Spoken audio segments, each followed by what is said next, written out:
Hey guys, Fair Dinkum Vegetarian here. How you going? Been a while. Apologise for that, but lots has been going on, so I just used this opportunity to tell you all about it and tell you what's been happening. So we've had holidays. We've gone to a magical place called Fiji in the South Pacific. The people are magnificent. The place and the weather is absolutely divine. We stayed at a really nice resort. And honestly, I can't fault the place. It introduced me into doing some snorkeling, which I actually now really love. And it also sort of snorkeling underneath the ocean, seeing the fish and the wildlife underneath there. It just really opened my eyes to how beautiful these things are, and also reinforced why I'm a vegetarian. And so, I now don't really further want to go and eat animals. So that was a fantastic thing to do, a fantastic adventure. In terms of eating there, it was really not too much of a drama. If you take their point of view that you're the vegetarian and you've got to eat, so you don't get too fussed about what you need to have. If you need to have plain pasta with a bit of butter on top, then that's what you do. I think you sort of make it as hard or as easy for yourself as you do. If you want to make it hard, then it will be hard. If you want to make it easy, it'll be easy. There was certainly no problem in eating or finding food to eat. It all just really went well.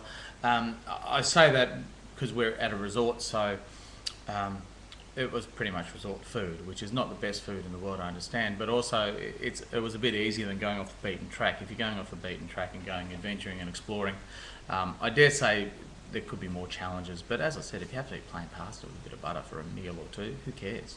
You're still eating food and you're still being a vegetarian. There was nothing there that really tempted me away from being a vegetarian, or nothing that changed my outlook. It really still made me feel good to do what I'm doing. So that was a holiday over to Fiji. Fantastic place, look it up, just beautiful, please do it. The other thing we've had is Christmas. And we had Christmas at my wife's family's place, and that was a bit of a challenge. That was interesting, because prior to this year, I'd been the one who'd been eating most of the ham and most of the chicken, and coming back for more and having seconds and thirds and really making a pig of myself. Whereas this year, I didn't. I didn't even look at ham.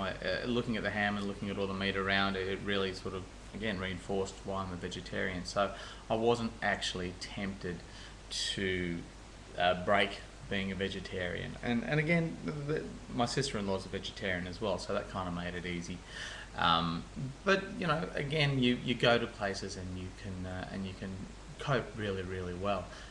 And again, I'm going to get onto this a little bit later, but there's a voyage of food that I'm discovering in new ways, and new ways to do things, and new ways to cook without meat, which for me is a revelation, because I've had meat for 41 years of my life. So it's good to break away. The other thing that sort of happened was my father's 70th birthday in November, and this was the first time I sort of really truly came out as a vegetarian to my whole family. So I had my mother and father and my brother and my some aunts and uncles and family friends around there as well, and needless to say, they were some of them were really shocked, and some of them were just like, why on earth would you do that? What's wrong with you, boy? But the honest answer is, and this is what I tell everyone, that I'm vegetarian because I tried it and I felt better, I feel good, and so I'm going to keep doing it until I don't feel better, I don't feel good anymore, and that's the honest truth. Once I start looking into the ethical reasons of being a vegetarian and how it's good for the environment, and it's nice not to hurt animals, and it's good for our planet, and it's good for your heart and good for your body, and weight loss and things like that, and weight control. All that kind of reinforces what I'm experiencing. But basically what I'm saying is I just felt better being a vegetarian and not having meat, and I still do, so I'm still going to keep doing it. And if you're thinking about becoming a vegetarian, if you're steadfast in it, then people will accept it really quickly. If you just go, I'm a vegetarian, why are you vegetarian? That was the question that I got asked a lot, and I just said, because honestly, it just made me, I feel good. I feel better being a vegetarian. It made me feel good on the inside, health-wise. Then people tend to accept it really well. And once they know that you are not going to be tempted by meat, or you're not a meat eater anymore, they kind of just leave you alone, and let you get on doing what you're doing. So it's pretty good. So don't be put off by what you think people are going to say. Run it up the flagpole and see what happens. If people freak out, then really that's their problem. It's your life, god damn it.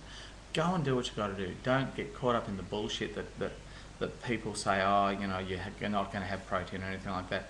Do your research yourself. The internet's an amazing place. Do your research yourself. Go and find out the facts for yourself and do what makes you feel good and whatever makes you feel comfortable. The thing that I really want to tag into this little upload is we've bought a new machine. It's called a Thermomix. It's actually sitting over to the left of me there. If this thing could brew beer, I would marry it. I love this thing to bits. What it does, it's a kitchen appliance, and you're able to chop and you're able to do cutting and blending and things like that. But enables you to. It does it so powerfully and so finely. You're able to make your own caster sugar. You're able to make your own whole grain flour. I've put whole grains of wheat into the thing and blended it, and out comes flour. So I'm making my own bread, I'm making my own peanut butter. Honestly, I just had my own peanut butter and bread sandwich for lunch. I'm making vegetarian mushroom risottos, I'm cooking. This thing is amazing, and what it enables you to do is to take back control of the food that you eat. Because you're cooking in it, and because you're doing like the flour from scratch, 100 grams of flour, and you blend it up and it turns into flour, wheat grain. There's no preservatives, no additives. You're back in control of what you eat. And as I said, I've cooked some amazing things. I've done some amazing things. I've even done Nutella, a gnocchi. I've done risottos. I make my own bread, make my own rolls. It's just a revolution. So this thing is absolutely amazing. It does cost a lot of money in Australia. Here it costs about $2,000, so it is a shitload of money, but the reward from it is that you get back control of what you eat and what you put into your body, and I think that is actually priceless. You know, and it does does food in such a quick time. I've honestly discovered a great way to have dinner. You just get whatever's lying around the kitchen. You get some carrot, apple, some rocket leaves, baby spinach leaves. You just chuck them in the Thermomix. You put a bit of lemon juice, maybe a bit of Worcester sauce or soy sauce or whatever you're lying around. Blend it up, or some walnuts and things like that, or some nuts, whatever you got lying around. Blend it up for 5 seconds. You've got a most amazing, healthy, raw salad, and it's beautiful. And it fills you up and gives you all the vitamins and minerals you need. And to prepare your dinner, you can share it with other people, obviously, but to prepare your dinner, it takes 3 minutes. And that's fantastic, to have healthy food. I mean, that is fast food. That is fast food done healthy. Ignore all your fried McDonald's crap, KFC and all your Hungry Jacks and all stuff like that. That is good, healthy, vegetarian, vegan, if you like, fast food. Take control. Please look into the Thermomix. It is a fantastic device. I can't implore that enough. This is going to have a Thermomix tag on it, so hopefully people are going to look at Thermomix and also stumble onto this weblog and hear what I'm saying and how good it is. Like, I'm a fair dinkum male, obviously I'm Australian. I don't get wrapped up in these things a lot, and when things deliver, as this thing is able to do, then I'm on board, and I'm totally on board with the Thermomix. So that's all I've got. Really, the other exciting thing is, I suppose we bought a new car in between posts, a Kia Sportage. Again, fantastic brand. When things deliver, when things are quality, and when things are good value for money, I'm on board with it. So if you're a bit of a brand snob, chuck that shit out the window. Have a look at Kia if you're looking for a new car. The Sportage, the Sorrento, the Rio, the Cerato, the Optima, fantastic range of cars, and make up your own mind. Again, vegetarianism, I'm really enjoying it. I'm coming up to a year now, and I will be doing more posts as we go along throughout this year. More challenges and more exciting things happening. So thank you from the Fair Dinkum Vegetarian, and thank you for the support for the couple of people who are interested in what I've got to say. Peace out, and cheers. See ya.